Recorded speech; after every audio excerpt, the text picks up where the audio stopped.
blank it all out till you just atrophy and die of fucking indifference. It prevents atrophy by... The pupillary light reflexes are still intact, and as yet there's no optic atrophy. Hey everyone, and welcome back to TalkWord. This is the show where we get really into the nitty-gritty of English words, and today, we've got a good one. We are unpacking the word atrophy. Okay, let me ask you something. Have you ever had a skill that you were pretty decent at? Maybe you could play a few chords on a guitar, or maybe you took a few years of Spanish in high school. But now, if someone asked you to play or speak, you just draw a blank. It's like the skill just kind of evaporated, right? Well, guess what? There is a perfect word for that exact feeling. Yep, that word is atrophy. It's that feeling of something weakening simply because you're not using it. So let's nail down a proper definition. All right, so here's the key theme to remember. Atrophy is gradual. It's not like something just vanishes overnight. Nope. It's this slow, creeping decline that happens for one main reason: lack of use. It's a fade out, not a switch off, which kind of makes you wonder, right? Where do we get such a specific, cool-sounding word? Well, to really get it, we're going to have to jump in a time machine and head all the way back to ancient Greece. Seriously. And the best part is, once you hear the origin story, you will never forget what this word means. Okay, check this out. It's actually super simple. In Greek, there's a word trophy, which means nourishment, like food. Then you have this little prefix, a, which just means without. So you stick them together, atrophy, and what do you get? Without nourishment. It's that simple. Anything that doesn't get fed, doesn't get nourished, it just wastes away.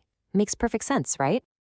Okay, so now that we know where it comes from, let's see how it works out in the real world. I bet the most common place you'll hear this word is when we're talking about something physical, something biological. That's right. 9 times out of 10, when someone says atrophy, they're talking about the human body, specifically muscles and tissues that just aren't getting used. I mean, think about it. If you've ever broken your arm and had it in a cast for like 6 weeks, when they finally take it off, your arm looks so skinny. That's because those muscles didn't get their nourishment, which for them is movement, so they atrophied. It's the same deal for astronauts in space. Without gravity to push against, their muscles and even their bones start to atrophy.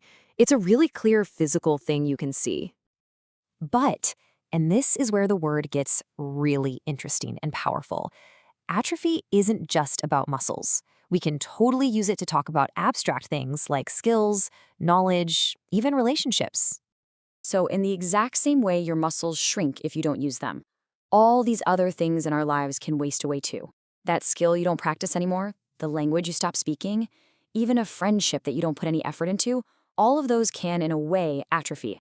And see, this brings us full circle, right back to ancient Greece. The nourishment for a skill is practice.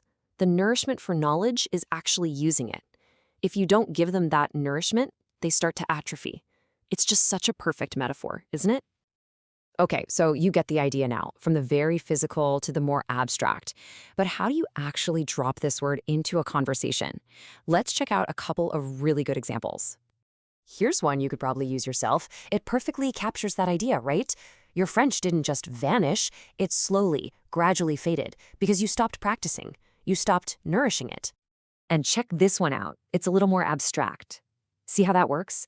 The team's whole vibe, their sense of purpose, wasn't being fed by meetings and working together.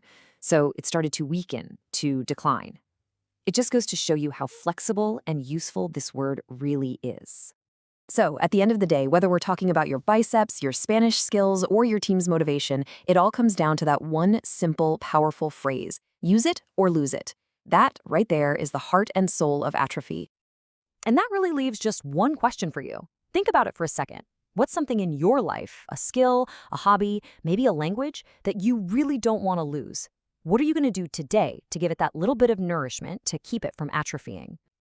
Now, if you had fun digging into this word and you definitely don't want your English vocabulary to atrophy, well, we've got just the thing for you. You can keep this whole journey going with our app. It's called the TalkWord app, and inside you can explore literally thousands of words just like we did today. And what's really cool is you can create your own little podcast explainers for words you're trying to learn, and you can get them narrated by our 2 friendly hosts to really help it all sink in. All you have to do is search for TalkWord in your app store. Go ahead, download it, and start building a vocabulary that's stronger than ever. Thanks so much for hanging out, and we'll catch you in the next explainer. Take the atrophy now, Stan, for Christ's sake! We're going to prevent any substantial atrophy of your good leg with this, and it works your quadriceps.